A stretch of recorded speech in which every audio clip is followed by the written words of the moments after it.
देख रहे हैं दैनिक भास्कर डिजिटल और मैं हूं आपके साथ श्रुति श्रीवास्तव। दरअसल समाजवादी पार्टी के लिए पिछले 9 लोकसभा चुनावों में मजबूत दुर्ग रही मुलायम सिंह यादव की मैनपुरी अब पार्टी अध्यक्ष अखिलेश के लिए किसी चुनौती से कम नहीं। चुनौती प्रत्याशी चयन को लेकर है। मैनपुरी लोकसभा सीट के लिए परिवार के ही 4 दावेदार हैं। इनमें मुलायम के भतीजे धर्मेंद्र यादव, पौत्र तेज प्रताप सिंह यादव, भाई शिवपाल सिंह यादव और बहू डिंपल यादव। मुलायम के न रहने पर अखिलेश को पार्टी के साथ ही परिवार को भी साधना है। शिवपाल के अभी तक जो तेवर रहे हैं उसे देखकर अखिलेश को सावधानी से निर्णय लेना होगा। टिकट देने में जरा सी चूक तो पार्टी को यहाँ बड़ा झटका लग सकता है। सपा संरक्षक मुलायम सिंह यादव के निधन के बाद अब मैनपुरी संसदीय सीट रिक्त हो गई है, यानी खाली हो गई है। यहाँ 6 महीने के अंदर उपचुनाव होना है। साल 1990 से लगातार 7 लोकसभा चुनाव और 2 उपचुनाव में यहाँ सपा की साइकिल खूब दौड़ी।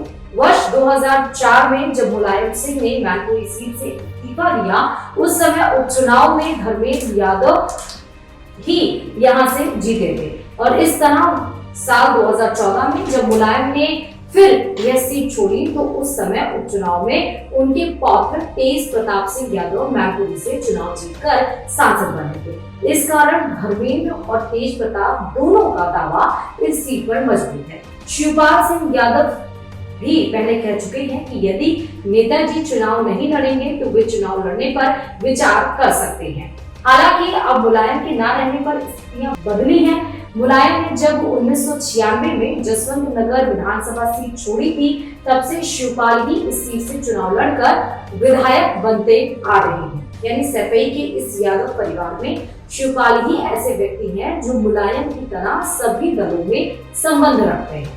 इसका फायदा दिल्ली की राजनीति में अखिलेश और पार्टी को मिल सकता है। इसे ध्यान में रखते हुए अखिलेश भी अपने चाचा से रिश्ते सुधारने के लिए उन्हें मैनपुरी से उतार सकते हैं। यदि ऐसा हुआ तो शिवपाल जसवंत नगर सीट से अपने बेटे आदित्य को चुनाव लड़ा सकते हैं और साल 2022 के विधानसभा चुनाव में भी अखिलेश ने चाचा की पार्टी को साथ में लिया।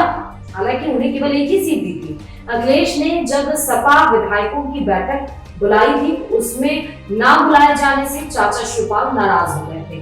उन्होंने यहाँ तक कह दिया था कि सपा के साथ समझौता उनकी सबसे बड़ी भूल थी। मुलायम की अंत्येष्टि के अगले दिन शिवपाल ने मीडिया से कहा था कि अभी मैनपुरी उपचुनाव के बारे में बात करने का समय नहीं है।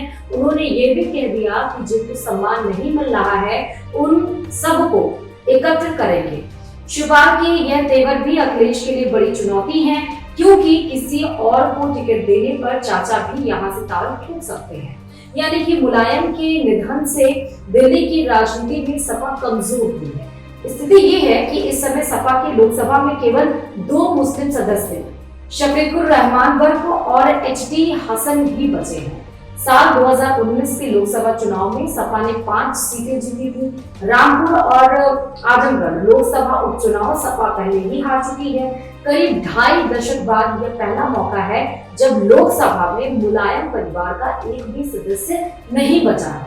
एक समय ऐसा भी था जब मुलायम परिवार के एक साथ 6 सांसद होते थे। इन परिस्थितियों में अखिलेश की कोशिश दिल्ली की राजनीति में मुलायम परिवार के रुतबे को फिर से हासिल करने की होगी। इसलिए इस सीट से वे अपनी पत्नी डिंपल यादव को उतारकर मुलायम की राजनीतिक विरासत पर अपना कब्जा रख सकते हैं। लेकिन आगे क्या होगा, क्योंकि 4 दावेदार हैं, चारों दावेदार परिवार से ही हैं। अलग धुन उधर चाचा शिवपाल का है, लेकिन डिंपल यादव को चुनाव मैदान में उतारकर मैनपुरी से क्या इस दाव को अखिलेश जीत पाएंगे या अखिलेश अब मुलायम सिंह यादव की तरह अपने चाल को चलेंगे और चाणक्य बुद्धि लगाकर, जैसे वो मैनपुरी के करहल से विधानसभा लड़कर और विधायक बनकर जीत के आए हैं, वैसे ही मैनपुरी को भी अपने कब्जे में ले पाएंगे। ये तो आने वाला वक्त बताएगा। शुक्रिया।